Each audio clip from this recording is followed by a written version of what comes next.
Okay, once again, it's me, Melih, founder of Hotelforex. It's my second panel for today.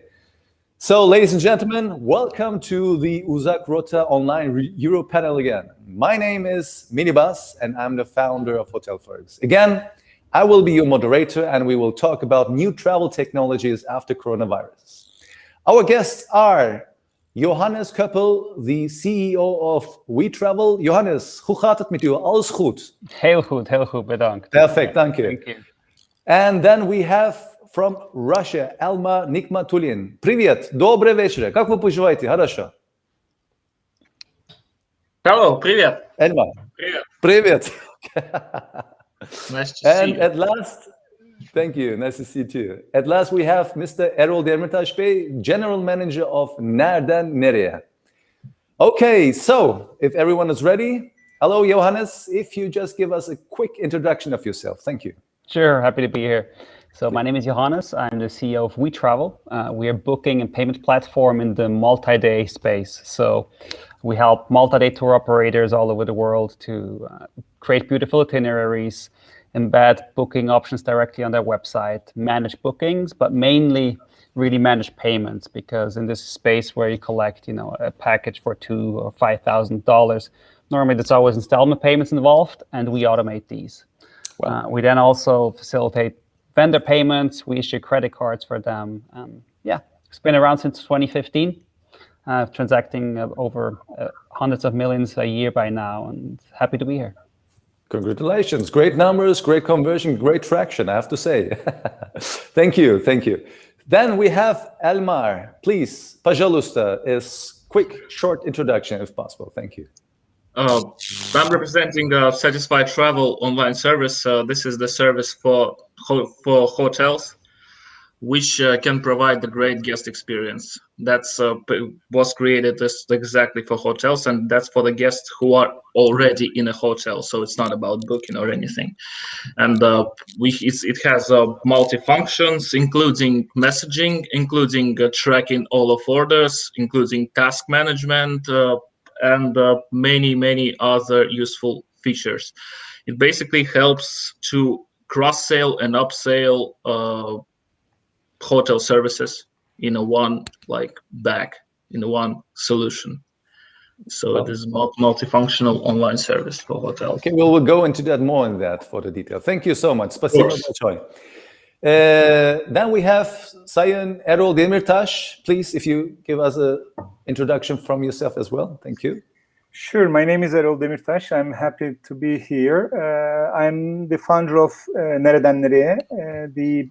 We first founded in 1999 as a travel guide Turkey in 5 different languages, but then we focused on ticketing services. We combined all bus operators in Turkey in 2014, and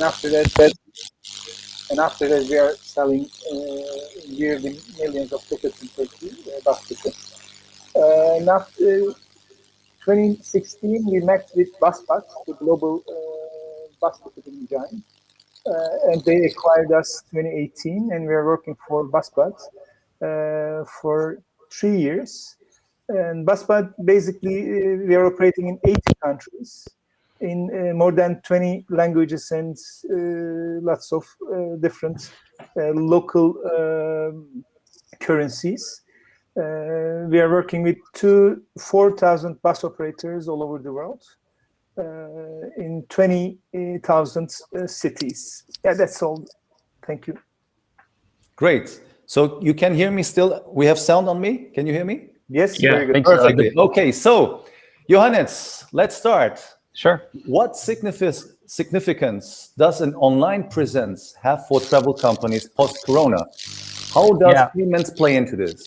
Here we go. Yeah, we're an interesting space, right? Because what we've seen everywhere else with restaurants, with hair salons, etc., is first when Corona hit, panic. People are wondering, will restaurants still exist? Will hair salons still exist? 2-3 months later, it became clear, yes, they definitely do. And what was crazy was that anything that was related to online in these spaces just took off. A restaurant online provider, people that help them do meal delivery, online scheduling for hair salons. we see right now that this actually trend will repeat itself in travel, just that the time where restaurants was closed and nobody was eating out was maybe a month, or that nobody went to the hairdresser was maybe 1 or 2 months. With travel, this is unfortunately 18 to 24 months. Right. So when we think what will happen when everybody starts booking travel like crazy again because they got vaccinated or they just feel confident again, is that especially in our sector, multi-day travel, we used to hear so much, our clients, they're 70 years old, they're 75 years old. In the US, we are very heavily focused on the US. They send us checks. They don't want to deal with credit cards. They don't even know how to go online. That has completely changed now, right? Even 80-year-old people had to learn how to go online to just get anything done over the last year. So people will expect that. Nobody will be able to operate the same way as before to say, oh, we're totally fine being an offline travel company. And there's so many still in our space of packaged multi-day travel, like mid to high-end luxury travel where people want the personal contact. Even people that didn't used to be online a year ago or didn't want to submit payments a year ago will want to be able to just easily submit a payment online going forward. And that honestly has been pretty good for us. We see a lot of people starting to use our service more heavily, or we have a lot of inbound interest as well. Absolutely. So that's where we see the whole sector progress. Well done. I mean, the transformation, of course, is very important after that reset. So someone will be happy, someone not, and you are one of the happy ones. Congrats. So Elmar, what could be the initiative of the future in the name of hospitality technology? Whatever we do, we can create a successful hospitality initiative. The main initiative for hotels and hospitality will remain the same. It will be to meet guests' needs and expectations, but in a new way. Because more and more people, more and more guests nowadays are tending to plan their travels independently, using the services like Airbnb. They prefer, for example, to escape from hotels, not to stay in the hotels because of the pandemic. And but still, there's a room to grow for hotels, because some useful stats, some data shows that, for example, 8 out of 10 guests, according to PricewaterhouseCoopers, they still want to have a better digital experience when they stay in hotel, from hotel brands, from well-developed hotel brands. Yeah. And after the pandemic, of course, it is now, and after the pandemic, it will only grow stronger, because digital gadgets have always been, for many years now, the part of our lives, and it remains the same. And this trend will grow, will grow in the future. And we book our travels through a smartphone, we order food, we communicate with our friends using the smartphone, and so this is the common way for everyone. And but at the same time, hotels are tending to go in the, let's put it this way, conservative way. Mm-hmm. They're not, the hotel services are still poorly presented. Hoteliers, they just turn the blind eye to this trend. And in the year 2021, some of hotel websites are not even adapted for mobile users. And to order breakfast, for example, we still need to make awkward phone calls to the reception, and sometimes we just need to climb down to the ladder, go through the ladder, and order it from the reception, for example. And I'm not even talking about the paper catalogs. It's a big thing in Russian hotels in particular. Guests just tend to ignore them because it is very labor intensive, and it is hard to maintain the actuality of information in it. And our service, Satisfied Travel, helps you to demonstrate all of hotel services in a user-friendly interface. You just need to click on the service, order it, and purchase it, and that's it. And we have the messenger with the inbuilt translator, Google Translator, and it all eases up the communication process between the reception and the guest in a modern way.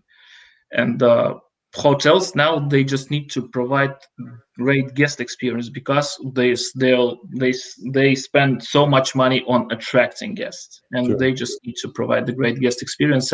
That's what exactly we can do for them. Great. Thank you so much. Thank you, Emma.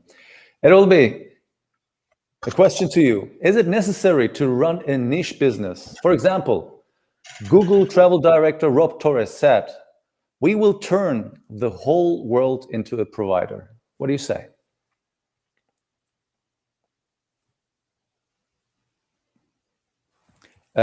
You have to turn on the mic. No sound. Sorry. Yeah, no problem. I had the same issue. No worries. It's life. Everything can happen.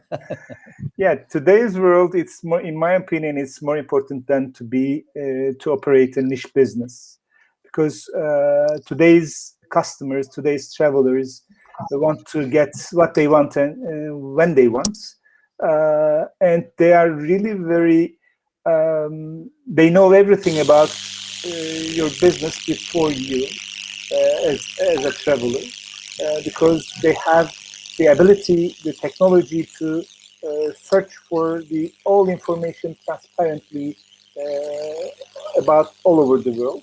Mm-hmm. So you have to be very focused, and you have to be very professional about your business. I mean, in the last decades, tour operators were like, they're selling bus tickets, they're selling flight tickets, transportation, hotel room, etc., etc., mm-hmm. or events.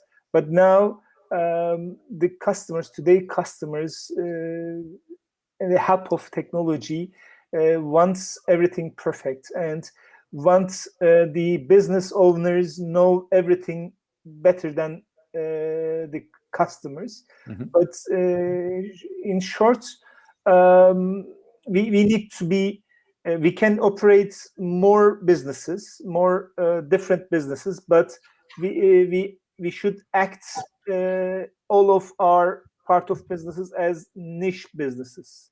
Right. Well, I'm thinking like this, because otherwise the losing customer is very, very easy nowadays. True. Thank you. True.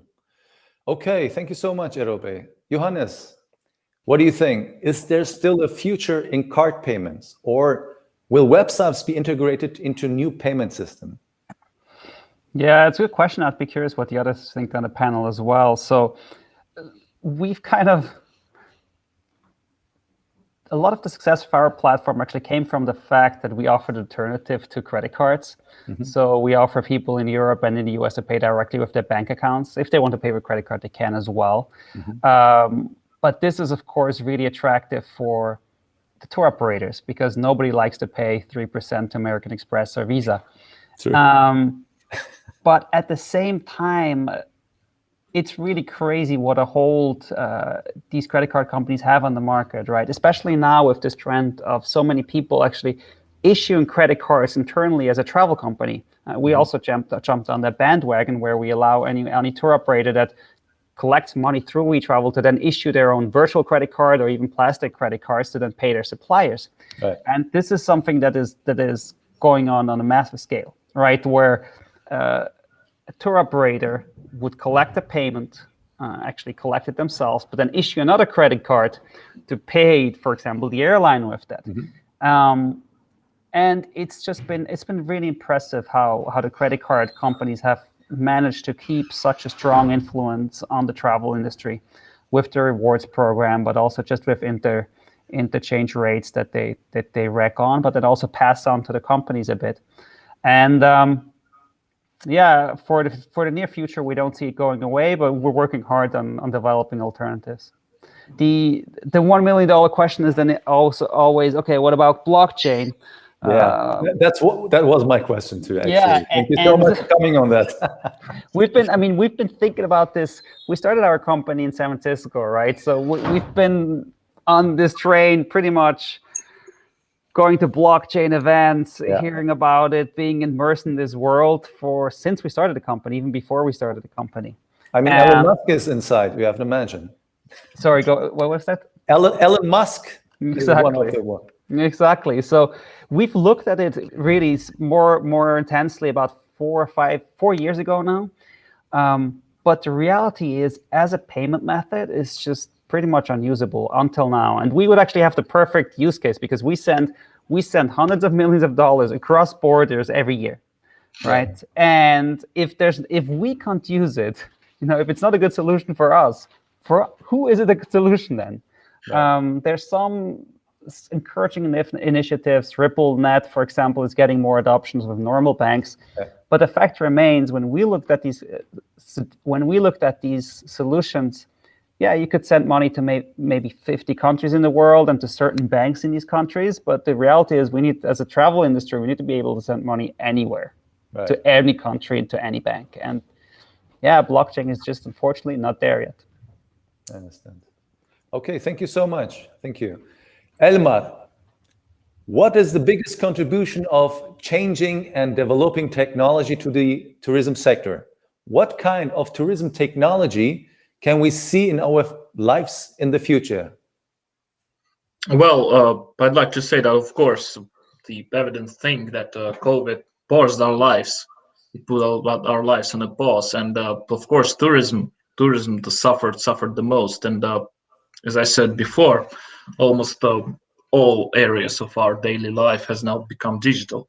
But at the same time, if you digitalize the sales process, it is now becoming easier because basically the supplier can see pretty everything that his customer is purchasing, because it is bought online. So it is easy to track all of orders and to understand the space for growth, for example. And for example, our service, it helps to like I said before, to demonstrate all of services in a user-friendly interface. Plus to that, there's the growing trend, as Johannes said earlier, that the smartphone users are turning older. And I have another interesting data to point out that 97% of people from age of 16 to 66, they're using smartphones. And of course, the great way to treat the smartphone, I mean, to use it, is mobile app. And that's where the trend is going. And we're talking about some new experiences for tourists. They are now looking for experience tourism rather than just staying in a hotel. They want to express, to feel freedom and independency. And what can hotels can offer in this department is another big question. But we still using this so beloved format of mobile app, we can still maintain this level of freedom and independency even in the space of hotel. And through just through offering things and communicating with them in a way they adapted to. And another big story is of staff reduction, because like 9 out of 10 hotels had to fire their employees, and Unfortunately, yes. 7.5 million people had to lose their job. Sure. Across the world in hospitality department. And 37% was able to reclaim the staff amount by half, and 36 wasn't able to reclaim any. So what is coming out from there is that really the traditional travel business model really needs to change. Yeah. We need new business models. We need new inventions, new ways of doing travel in order, to keep the stuff inside. At least the big thing is, as I mentioned earlier, is to be user friendly, because we need to adapt to new trends, and this trend is mobile. This trend is the constant using of smartphone, like American people using the smartphone 2.5 hours per day. This is a big number. 2.5 hours, and as the result of staff reduction, hotels, they're facing the decrease of quality service.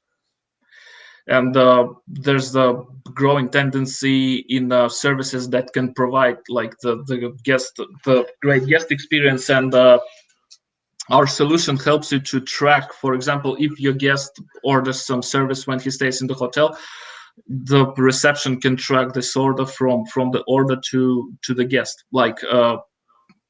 the order bypasses the reception and goes right away to the staff member who is responsible for the task. Yeah. And it decreases the workload of reception. Another big story, especially during the busy seasons. Sure. And hopefully, but this is unfortunate loss, but the world will turn digital and will turn to smartphone, and the mobile app is the greatest and the only convenient way for the regular people for the citizens to use it. The future is for mobile apps. As a conclusion. Thank you for the conclusion. Thank you. Erol Bey, what is the role of the online platforms in shaping the future of airline and hotel demand? What do you say? Technology has a great impact on the online reservation systems and e-commerce, flight tickets, etc. Because it's already shaped, because there are a lot of huge companies like Skyscanner, Kayak, etc., bigger than flight companies. They don't have any flights, but they are bigger than flight companies. And like Booking.com, they used the technology very well and during the last decade, and they are the biggest hotel reservation system platform all over the world.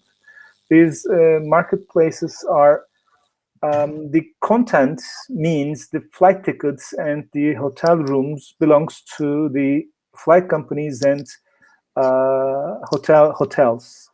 But the sellers are different now. The marketplaces are different now. People are buying the same rooms through different platforms, not the conventional ones, or not the hotels or flights' own websites. They are using not even websites, web apps or mobile apps, as Elmar told. Especially these days, mobile commerce is really, really very important, and which could not use the companies which could not use the technology well than the others will not end, but will lose a lot of money, their revenue, because they need to share their revenue with the giants like Booking or Skyscanner or Kayak, etc., Expedia, etc. True. So, Johannes, what do you think for the future? When do we get normal? What's your opinion? Yeah, great question. It's definitely what we all want to know. We are pretty bullish. We are actually started to double our team again this year. So we started hiring about a month and a half ago. I think it's pretty clear if you look at the UK or especially at Israel, of course, who has a very high vaccination rate already, that there is a return to normal, hopefully with the vaccines. So according to the last news, it didn't look so good. Yeah, well, yeah, I think I am much more hopeful than I was 3 months ago. That's for sure. Right. So there's definitely problems with vaccination rates all over the world, and then, of course, it's not enough if countries that can afford are fully vaccinated because they want to travel everywhere in the world. True. But nevertheless, we totally think that we'll see a slow recovery until the end of the year, and we believe that 2022, at least for us, will be similar to 2019 levels. We're really betting on that. And I think luckily we're in a position where it's not a make or break it for us, but I know for a lot of travel companies, a lot of our users, which are not so heavily focused on tech, it's a very different situation. So my best guess is really end of the year we should be back to somewhat of a new normal, hopefully. Of course, to get the immunity. Exactly. We need at least 75% for each country. So yeah, here I think the biggest issue is that the vaccination needs to really accelerate faster than we have now. Not everywhere in the world should be that. The US, the UK is very fast, US as well. But the European countries need to accelerate the vaccination processes much more. So hopefully we get into that too. So Elmar, what do you think? What are your opinions? Do we get normal? Will we get normal? How does it look on your side? I wouldn't say about the normal category. I think the way that people interact with each other will change.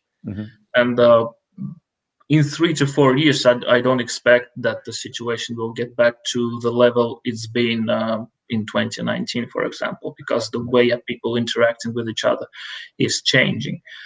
The countries are limiting people communication, and in these dark years, I put it this way, the using of smartphones and the using of smartphone is the only cure, because people can communicate just by using smartphones. They need to care about their relatives and etc. Plus to that, we face the difficult situation with those vaccines, because they're not pretty sure in European countries. They're not pretty sure which vaccine exactly helps to cure the disease, and they need to and they're even turning their eyes to our country, to Russia, asking about our type of vaccine, will it cure the disease? And with all of these difficulties, I don't believe that the situation will get back to normal until year 2024, and the human interaction will be quite different, slightly different, but will be different. Right. Erol, how is your optimism? What do you say? I can't be optimistic. I'm sorry. I'm agree both with Elmar and Johannes, Right. because I don't believe back into normal. It should be the new normal.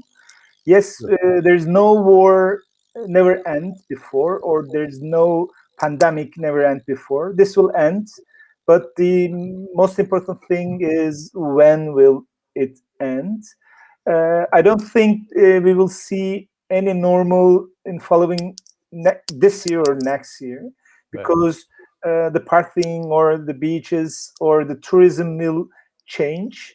But with the help of vaccines, the travel will open, or the countries will open the travel completely in 2022, in my opinion. Right. Okay. So I want to give a message to Boris Johnson as well. Please send out a great open message that on the 5th of April, you will make an announcement that you please open the doors for travel. So this is what everyone is expecting. So I'm looking to my watch. We are at the end. So, ladies and gentlemen, thank you for watching. Johannes, Elmar, and Erol, it was great panel. I really got great insight from you. Thank you so much for your time. Thank you for being here. Thank you. And as well to the founder of Uzakrota, Gökhan Bey. Thank you so much to Kaan Bey on the backstage. Yes, sir, everyone. It was a great organization. It was a great experience here. Yeah. And I wish you all the best. Stay healthy. Bye-bye. Thanks, everyone. Thank you. Bye-bye. Bye.